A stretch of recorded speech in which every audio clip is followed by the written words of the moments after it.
At my engagement dinner, my younger sister lifted her glass and announced that Caleb would probably leave me standing alone at the altar. My mother laughed. "Emily, don't say that," she managed, though her smile made it clear she thought it was hilarious. I didn't argue. I simply finished my tiramisu and let the moment settle into me. By midnight, I had canceled the payment for Emily's 6-month study program in Spain.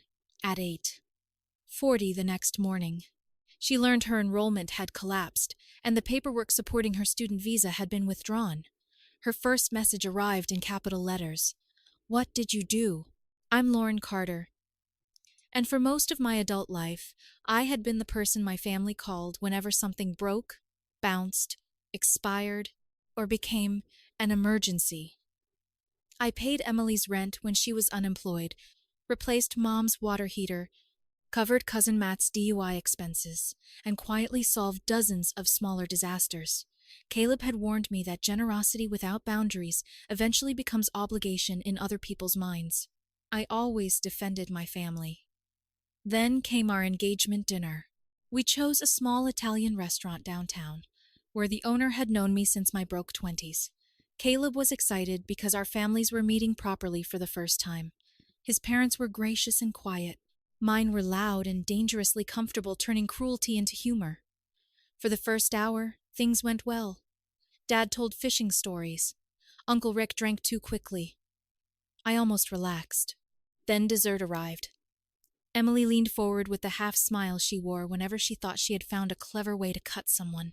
She raised her glass toward Caleb and joked that he would probably realize what he was marrying into and run before the wedding. The table broke into scattered laughter. Mom told her to stop while laughing, too.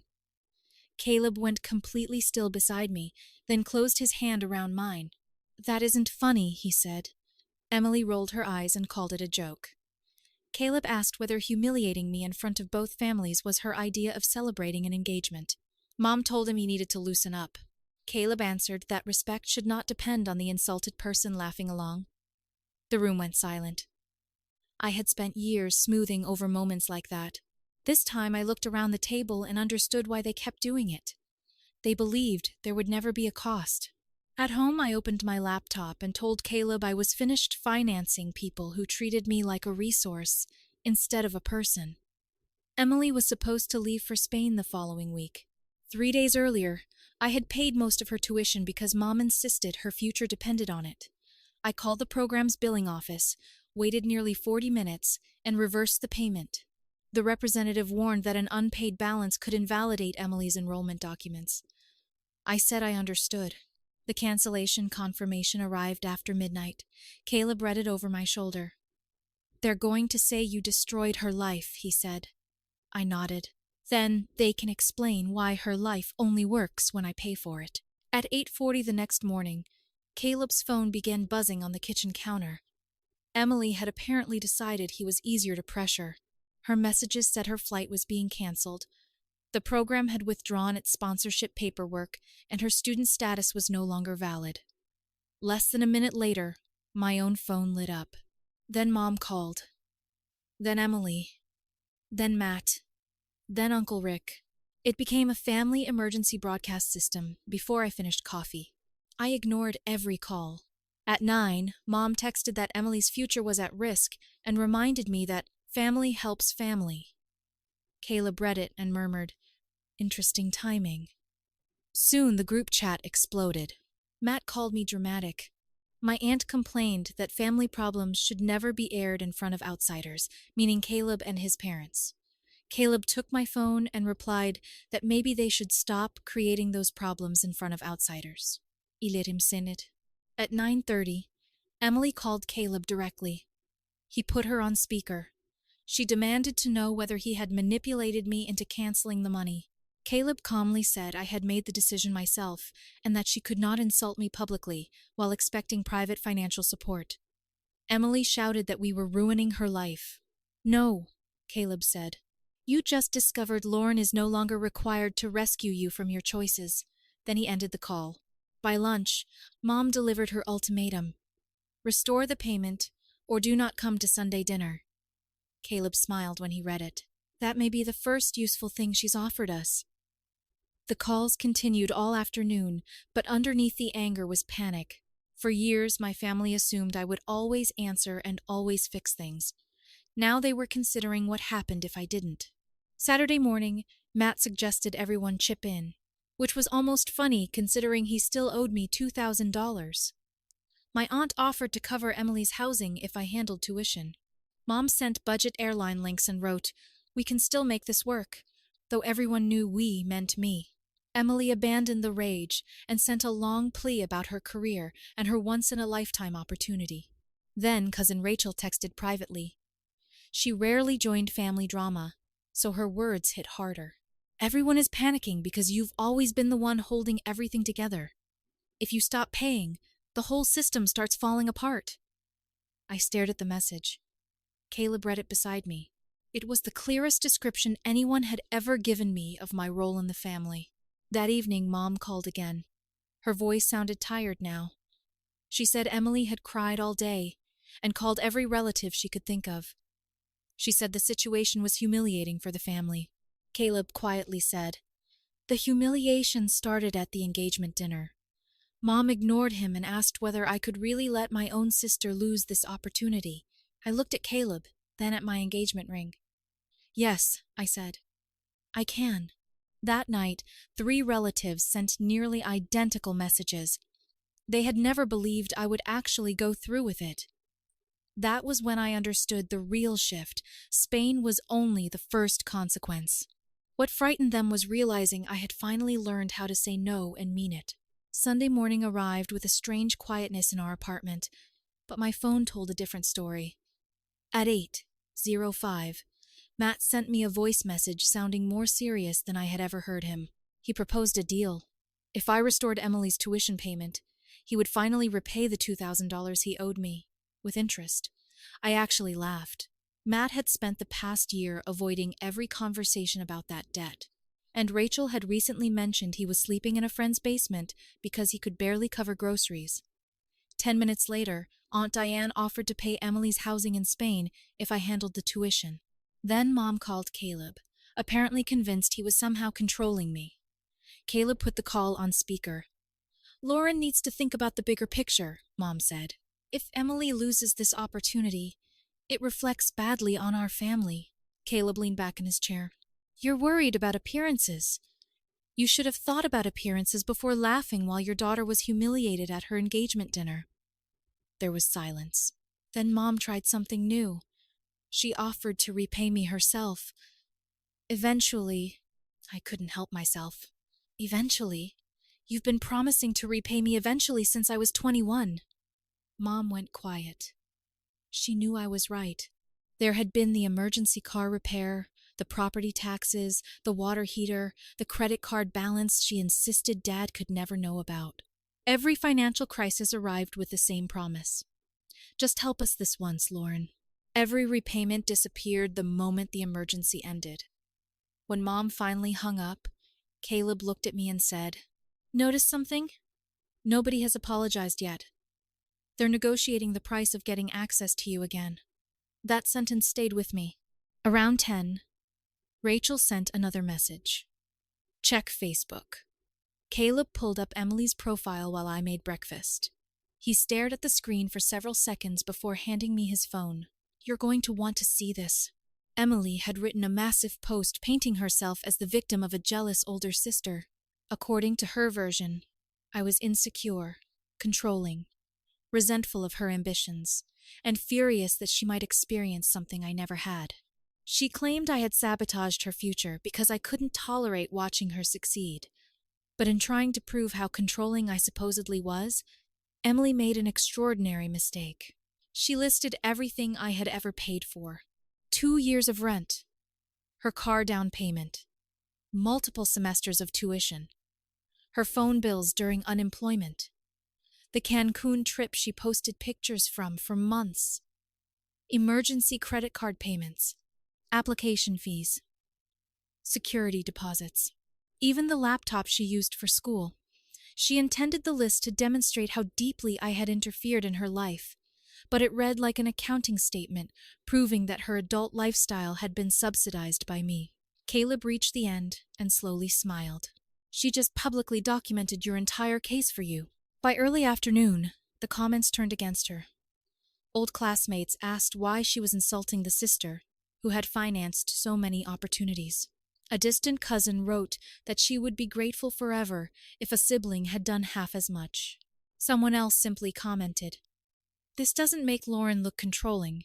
It makes you look unbelievably entitled." Emily attempted to edit the post, removing some details and adding explanations, but screenshots were already spreading through family chats. Rachel sent me one taken before the edits and told me to save it. I did. By 4, Emily had apparently realized what she had done. She started messaging people, asking them to delete screenshots and stop sharing the post. At 6, Rachel texted again. "She's panicking."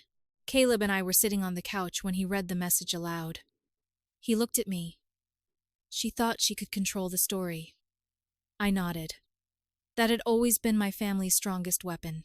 They could insult me, borrow from me, dismiss me, and then tell everyone I was overreacting if I protested. But Emily had accidentally produced evidence stronger than anything I could have written myself. Monday morning brought something even stranger. Apologies. Not genuine ones, exactly. More like evacuation notices from people attempting to distance themselves before the building collapsed. At 7:32, Emily texted, "Can we talk, please?" 9 minutes later, she added, "I shouldn't have said what I said at dinner. It was a joke that went too far. We shouldn't let this become bigger than it needs to be." Caleb read it and shook his head. "She's apologizing for the smallest part because she wants everything else erased." He was right. There was no mention of the Facebook attack. No acknowledgement that she had spent the weekend calling me jealous and controlling. She wanted a reset, not accountability. At 8, Uncle Rick called me for the first time in years without asking for financial help. He wanted me to know that he had never personally found Emily's engagement joke funny. He had only laughed, apparently because Mom laughed first. 20 minutes later, Aunt Diane sent almost the same message, insisting she had never meant to disrespect Caleb and had assumed everything was harmless teasing. By 9, Rachel called. "They're turning on Emily," she told me. "Fast. Everybody's scared you'll start remembering what they owe you." That was when the situation became almost surreal. The same people who had defended Emily 2 days earlier were now rewriting themselves as secret supporters of mine. Emily sent another long message around 11. This one was carefully constructed. She told me Spain was essential to her career, said she had learned a painful lesson, promised she would never ask me for money again, and claimed losing the program would destroy years of preparation. Caleb read the message twice before looking at me. "Didn't she say almost exactly this before Cancun?" I remembered immediately. The desperate promise that if I helped one last time, everything would change. I had believed her then. This time, I didn't feel tempted. At 2 that afternoon, an email arrived from the study program's finance department. I opened it expecting another confirmation about the canceled payment. Instead, it explained that Emily had contacted them looking for a replacement sponsor. Because her enrollment had already been disrupted by the reversed payment and there were concerns about funding reliability, the program would not reactivate her placement under a new last-minute sponsor. The deadline had effectively closed. I reread the paragraph twice. Caleb leaned over my shoulder. "So, even if your mom suddenly found the money, Emily still isn't going," I finished. That changed everything. Until then, my family had been operating under the assumption that enough pressure could force me to reopen the door. Now the door was gone. By 3:30, Mom called again. She sounded careful, almost frightened. She told me Emily was prepared to apologize to everyone if I would help make this right. I told her there was nothing left for me to fix. An hour later, Rachel sent another message. "Emily says she'll apologize publicly to you if that's what you want." I stared at those words longer than I expected. Public apologies simply did not happen in my family. Mistakes were buried. Cruelty became jokes. Resentment was disguised as teasing. Whoever objected was accused of being sensitive. If Emily was willing to stand in front of the family and admit she had been wrong, then she finally understood how little leverage she had left. Caleb sat beside me while I composed the message. Friday dinner. Everyone present. You apologize publicly. No jokes afterward. No excuses. No blaming me or Caleb. Emily replied in less than 10 seconds. Fine. Nothing else. Friday evening, Caleb and I arrived at Mom's house to find nearly every relative waiting. The atmosphere felt like a courtroom pretending to be a dinner party. Even the loudest members of my family spoke softly. Emily barely looked at me through the meal. When dessert appeared, she finally pushed back her chair and stood. Her fingers tightened around the edge of the table. I owe Lauren an apology, she began. What I said at her engagement dinner was disrespectful. It wasn't funny, and I shouldn't have treated it like it was. I've also accepted more help from her than I've ever properly acknowledged. I acted like I was entitled to it. I wasn't. Nobody moved. I let the silence settle before speaking. Apology accepted. Emily visibly relaxed. But I wasn't finished. I looked around the table. There's one rule from now on. I will never again financially support anyone in this family who cannot show me or Caleb basic respect. If you insult us, mock us, or treat my help like something you're entitled to, the answer will be no. It doesn't matter how urgent the problem is. Mom opened her mouth, then apparently thought better of it. I placed my phone on the table. I told them I had saved the messages, Emily's original post, the screenshots, and the things people had said afterward. So if we somehow forget how we got here, I said, we have a record, Caleb added quietly. And if anyone decides to rewrite Lauren as the villain again, there will be plenty of context available. That part was mostly intimidation. We had no interest in turning family drama into some public campaign. But judging from the sudden fascination everyone developed with their plates, it worked. Over the following month, the transformation was impossible to miss. Nobody called asking me to cover an unexpected bill. Nobody made casual comments about my relationship. Even Mom began asking rather than assuming whenever she wanted something. Emily never went to Spain. Instead, she found a weekend job at a bookstore and started paying more of her own expenses. She didn't suddenly become warm toward me, and she never thanked me for everything I had funded before, but she stopped treating me like the family ATM. For the first time in years, silence on my phone felt peaceful instead of ominous. Caleb summed it up one evening while we were sitting together on the couch. You didn't just stop paying for Spain, he said. You showed them what happens when the person holding everything together finally lets go. I looked at him and smiled. For once, the consequences belonged to the people who created them. I thought that was the ending. 3 months later, Rachel called me at work and asked whether I was sitting down. Emily was dating someone. Apparently, he had connections to the same overseas program she had lost. His name was Daniel, and according to Rachel, Emily had already begun telling people that I regretted canceling her trip. Then, later that afternoon, Caleb received a surprisingly polite message from Emily, asking whether the two of us would meet her for dinner because she had something important to discuss. Neither of us knew it yet, but Emily wasn't coming to apologize again. She was preparing to ask me for something much bigger. 3 months after that Friday dinner, my family had become almost unrecognizable.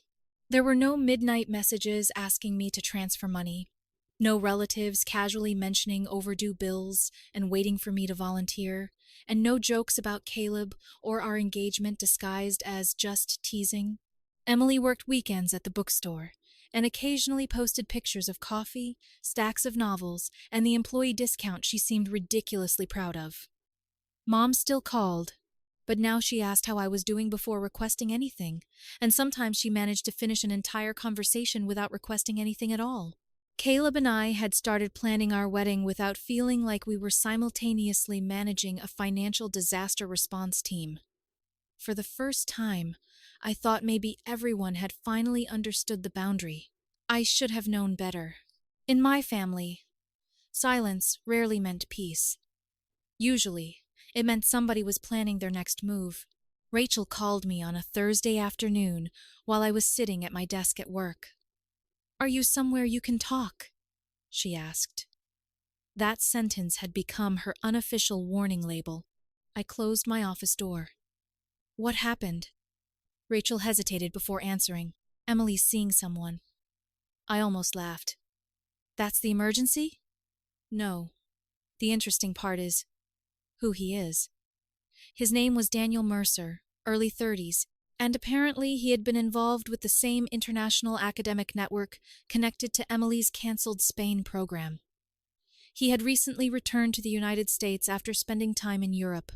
Rachel had heard through another cousin that Emily and Daniel had been dating for several weeks, maybe longer. Then she added the part that made me lean back in my chair. "She's telling people you regret canceling Spain because apparently she almost missed meeting him because of you." I stared at the wall. 3 months earlier, I had supposedly destroyed her future. Now she had somehow rewritten the same story into evidence of my regret. That evening, I told Caleb everything over dinner. He wasn't surprised. "Of course she's rewriting it," he said. "Admitting the truth would mean admitting consequences actually helped her grow up." I was about to answer when his phone vibrated against the table. He glanced at the screen and frowned. "Speaking of Emily." The message was unexpectedly polite. She asked whether we were free Saturday evening because she wanted to meet somewhere downtown and discuss something important. No accusation, no guilt, no emergency. Caleb turned the phone toward me. "That makes me more nervous than when she's screaming." I agreed. Emily had never invited us anywhere, unless somebody else was paying. We met her Saturday at a quiet cafe near downtown. She was already seated when we arrived, but she wasn't alone. A man sat beside her, wearing dark jeans and a navy jacket that looked expensive enough to be his designated special occasion outfit. He stood when we approached. Emily smiled with a sweetness so carefully measured that I immediately became suspicious. "Lauren, Caleb, this is Daniel." Daniel shook our hands warmly. He seemed nervous, but not unpleasant. Before I had even fully sat down, Emily reached across the table and rested her hand over his. A diamond caught the light. "We're engaged." Caleb blinked. I nearly inhaled my coffee wrong. 3 months. Apparently, 3 months was all Emily needed to move from losing Spain to planning forever with a man none of us had heard about until that week. I congratulated them because Daniel hadn't done anything to me, and whatever my issues with Emily were, I wasn't going to become the person who ruined someone else's engagement announcement. Daniel explained that he and Emily had first interacted online through people connected to the international program. When her Spain plans collapsed, they kept talking. Eventually, he returned to the States. They met in person, and things moved quickly. He said it with the sincere excitement of someone who genuinely believed this was a love story. Maybe it was. Emily watched me the entire time, though, and I recognized that calculating expression. She was waiting for the right opening. Eventually, she found it. "We want you and Caleb at the wedding," she said. Caleb smiled cautiously. "Of course! Where are you having it?" Emily's smile widened. "Italy." Caleb's eyebrows rose. "Italy?" Emily ignored the irony completely. She began describing a small destination ceremony outside Florence, an old villa, vineyards, stone terraces, sunset photographs, and a week-long celebration with close friends and family. Daniel looked genuinely excited as he talked about visiting Rome afterward. For a few minutes, I almost forgot who was sitting across from me. Then Emily leaned forward and said, "Obviously, organizing something like that is complicated." There it was. The sentence before the sentence. She started carefully. The villa required a substantial deposit. Flights were expensive. Daniel's family could help with certain things, but his parents were already contributing toward the reception. Mom had offered what she could, which I knew probably meant enthusiasm and a few $100s. Emily said she didn't want anything extravagant, although every detail she had described sounded expensive. Then she finally looked directly at me. "We thought maybe you could help us make it happen." Caleb didn't move beside me. I could practically feel him waiting to see what I would say. I asked the obvious question. How much? Emily exchanged a glance with Daniel. He suddenly looked uncomfortable, which told me he probably hadn't been given the entire history. Emily said they hadn't calculated everything yet, but the initial deposits would probably be somewhere around $12,000. $12,000. 3 months earlier, she had publicly accused me of sabotaging her life because I stopped paying for Spain. Now, she was sitting across from me with a new fiancé, asking me to finance an Italian wedding. The audacity was so complete that for several seconds I genuinely admired it. Caleb broke the silence first.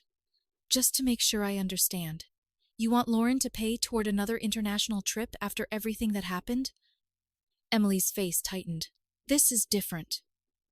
How? He asked. She said Spain had been about school, while this was about family. I almost smiled. Family. That word had returned exactly when money entered the conversation. Emily continued, explaining that the engagement dinner incident was behind us. She had apologized publicly, and she thought we were supposed to be rebuilding our relationship. I thought you accepted my apology, she said.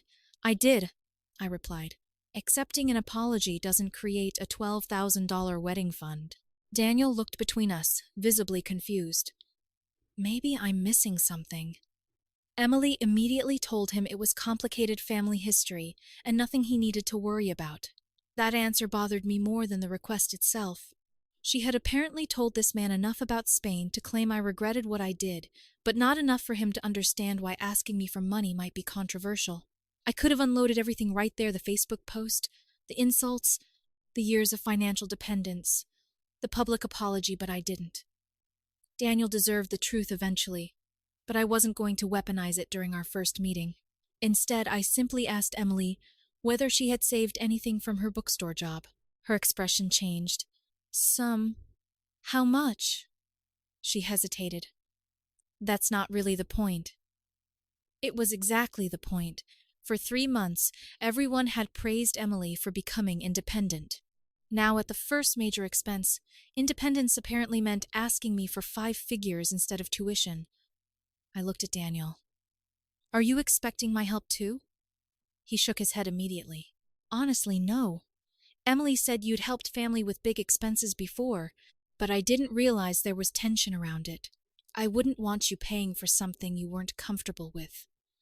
That answer earned him more respect from me in 10 seconds than several relatives had managed in 10 years. Emily looked irritated.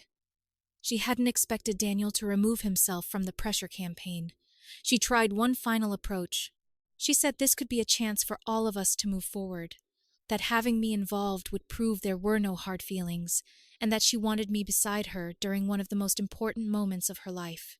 It was clever because buried underneath the financial manipulation was something that sounded almost sincere. Maybe part of it was sincere. That was always what made family pressure so difficult. Love and entitlement could exist inside the same sentence. I reached across the table, picked up my coffee, and said, I'll think about it. Emily relaxed immediately, interpreting hesitation as weakness because that was what hesitation used to mean with me. Really? She asked. Yes, I said. I'll think about what kind of relationship I want with you going forward. I'll think about whether we come to Italy. I'll think about whether I want to be part of your wedding. But if you're asking whether I'm writing a $12,000 check, don't build your plans around it. Her smile disappeared. Caleb and I left the cafe together. Outside, he slipped his hand into mine and asked, You already know what you're going to do, don't you? I looked back through the cafe window. Emily was speaking quickly to Daniel, clearly explaining something she should have explained before inviting us. 3 months ago, I would have spent the drive home wondering how much money would make everyone happy. Now I was thinking about something completely different. What boundaries would keep Caleb and me happy? Emily thought this was another chapter where she made the plans, and I financed the ending. She thought enough time had passed for the old version of me to return the sister who fixed every emergency, absorbed every insult, and paid every bill because saying no felt cruel. But that woman had disappeared the night my family laughed at my engagement dinner. Emily could rewrite the story however she wanted. She just couldn't rewrite me.